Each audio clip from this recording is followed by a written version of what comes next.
What's up, Simmers? Larry at TJRSIM here, and today I'm looking at the Logitech Playseat Trophy Edition.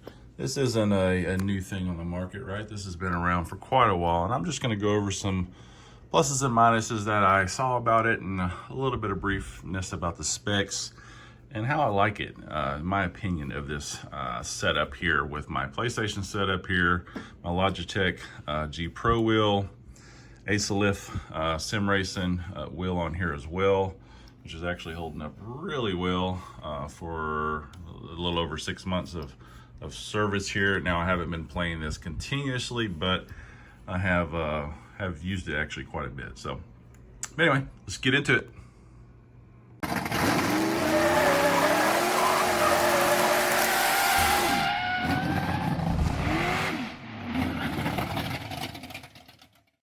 Alright, so stepping out of the rig here, we got the Logitech Playseat Trophy Edition. This is the gray version. They have a all black one. They have it with black and red, which I've often seen that one, the black and red one, however, on sale quite a bit. But I really would like this gray much better. So when it came up on sale, obviously, like I said, I picked it up, as you can see here. So build wise, I'll post up some pics here on this video showing some of the build and stuff, but I just want to point out a few things on it. First of all, it's really light. It's 35 pounds to move around, so you can move it around. One thing I wish you could do is add some caster wheels to this to make it a little bit easier to roll around. However, it's fairly easy to drag around. I would recommend they put it in the box.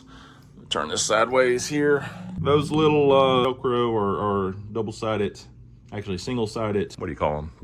Felt pieces are good to add underneath this. So if you're on tile floors, you can slide it around real easy. Of course, it sticks a little bit more on carpet, as you can tell, but I would suggest putting those on there if you're building it out there, because it does scratch fairly easy on tile. I did scratch it up underneath it, just sliding it around on the tile when I was building it. Not a big deal, you don't ever see it, but if you're really picky, that's what could happen, right? So, all right. Back here, you'll see you have this lower lumbar adjustment here. So when you're sitting in the seat, you can move it up and down on there. This is this active fit material on here, and it's very airy, right? So I don't sweat in this thing at all. It lets in a lot of air. Very comfortable. I'm 250 pounds. This is supposed to hold up to a 350-pound person, which is pretty remarkable. The seat width, rather, here is actually very wide. Let me measure it here. It is. So your bum is setting, basically for the tightest portion of it is around 14 inches.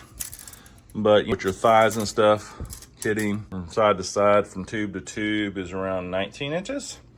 So pretty wide for your legs here. I actually set in here no problem.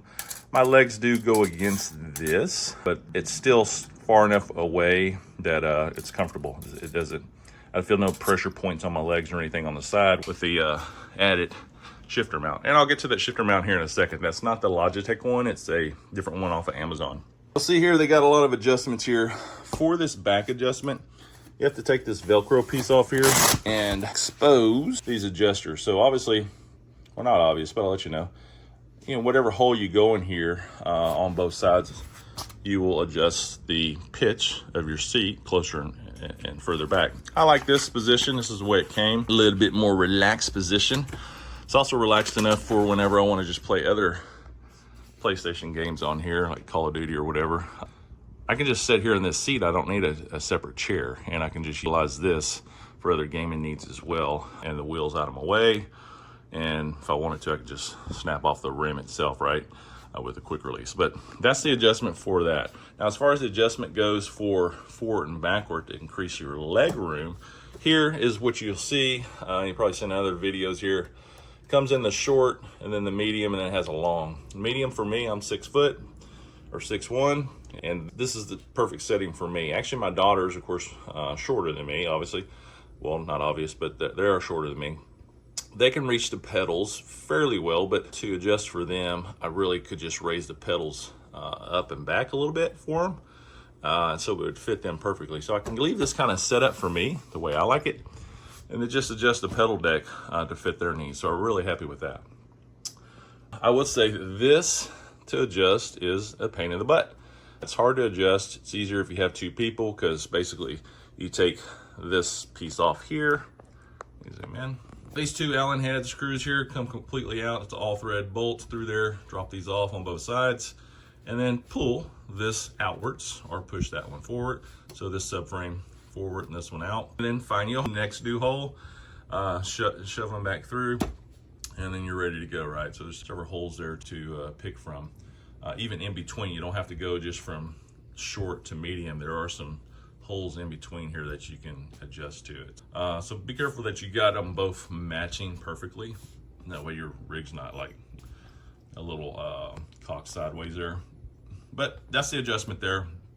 I recommend just setting that up just to your liking at first, and then just rock and roll, right? Once you set it, if it's just you playing with the rig, it's not such a big deal. You never really have to change it. Now, for the pedal plate, obviously I'm using all Logitech here. It's really what it was originally created for, right? And then of course it uses other brands as well. But Pro pedals fit on here just perfectly. Like the wheel here, there are some white spots here. Oh, good down here. Where's that? Right here. White rings on the bottom. It's the same on the pedal plate. There's 6 of them there. Pedal plate takes 6 screws. You actually just need 4, but I went ahead and used all 6. That kit comes with the screws for the pedal plate and your wheel for the Logitech ones at least, which is good actually to see. That way you have the correct length. This one here with the, I know I skipped from the pedal plate, but I'm going back and forth here, but this one actually will utilize your stock center one here, which my other rigs I found haven't ever done that. But you can utilize all 3 for this one here, so you can just use the Pro clip-on instead of the table mount version here. So everything's nice and clean and out of your way, so I really do like that. Wire tie systems here as well. They come with some straps and stuff and keep it nice and tidy, as you see. And then for the pedal plate again, going back over here, you got multiple adjustments here. So you got the A and B to raise the pitch of it this way, and then obviously your pitch this way. And then if you want to slide it in and out, you can see here with the grooves here where you basically loosen up these, right? Just loosen them up. You take them completely off. Loosen them up to where you can slide this plate down and into each slot, right? Really easy to adjust and easy to adjust by yourself with these pedals on here. So I really do like that feature. I can easily use this as a toolless design and adjust it on the fly for other people that may be a little taller, or like I said, my daughter's being shorter. I can adjust this one actually back one more, which actually gives them the extra inch or so that they need to fit just perfectly. And if I really didn't want to adjust this portion as a pain, I can always just adjust the angle of the seat to bring the driver closer to the wheel and go with that. Now, you might be thinking, well, there's no adjustment this way for the wheel deck, and you're correct. You only have the rotation of the wheel deck. The adjustment for you coming closer to the wheel is, of course, the whole rig subframe sliding forward and backwards to get you closer to the wheel, and then of course your angle of your seat. So it's thought out really well. Like I said, I don't normally buy, even though I love the way they look, I don't normally invest in something like this. I would go with the rectangular, sorry, the 80-20 setup here, like I have for my big rig. But this is really handy to use, especially if you want to move it around in your house. Maybe I move it upstairs to the game room up there, and the kids can play up there and leave dad alone, right? But all in all, very sturdy. You don't really have any flex here. I'll see, demonstrate. The only flex you see is probably me shaking the camera doing it, but it's just the plastic and the components that are just moving here. Once you tighten this down, it is gripped with some nice little gasket here that keeps things from, come on, focus now. Keeps things in place, right? You'll see it when you get it. Lots of screws and stuff as well to keep everything in place. So haven't had any problem with it moving around on me. I do not recommend people use this as leverage to get out of a seat. That's not really what you should do. You should put your hands on the side rails and pick yourself out of the seat. However, I have put my hand up here and pushed it down, or not pushed it down, but pull myself out of the seat. And I haven't had any problems with this moving. Some of the cheaper rigs, these will come loose pretty easy, especially with vibration. I've been using this for a couple weeks now, and everything's staying put as it should. Now, going on to the shifter plate, as you can see, this is one I got off of Amazon. It looks like it's perfect, but I had to open up on the back holes here slightly, and you can see there, that's a slotted hole there, and I had to open up that one slightly towards the front, and this one towards the front, or back rather, just so I could slide it a little bit. It was just off about 1/2 millimeter to where when I put in the stud here or the Allen head, it makes the screw go a little bit sideways and not come out the other end perfectly. So not a big deal. If you don't have a drill, then to open up that hole, consider that before you buy it. But I'll leave the link in the description here so you can check it out if you're interested. It's like 50 bucks.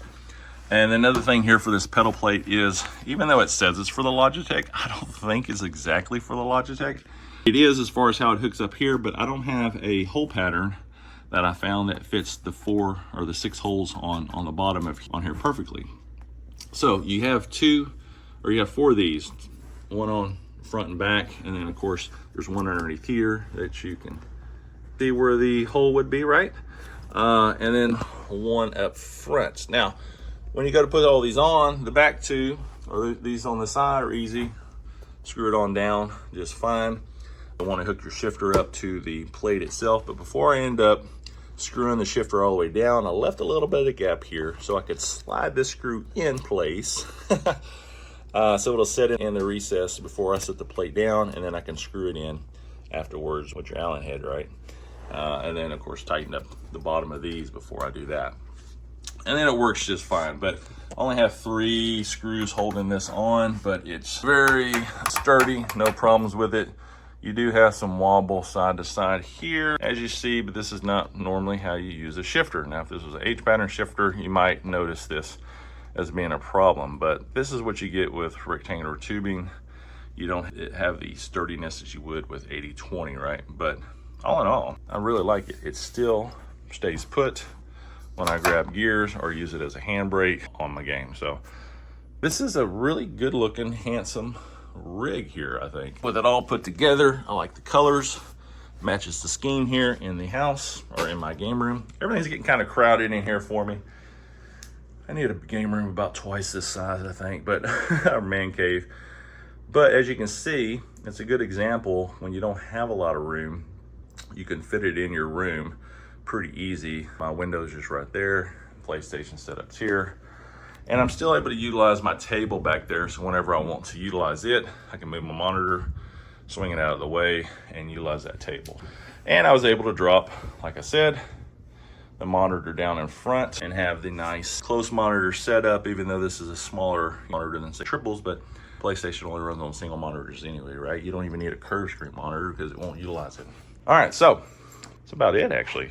If you have any comments, if you have any experience with this rig utilizing other gear, please comment below. If this was helpful to you, comment below.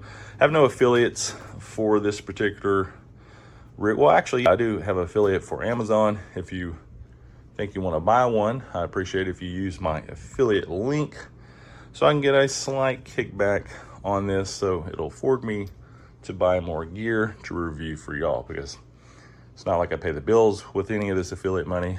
I have a day job for that. It's just to help out and buy more gear so I can review for y'all. All right, so leave comments below, like and share, and let me know what you think. See you next time on the track. I'm out.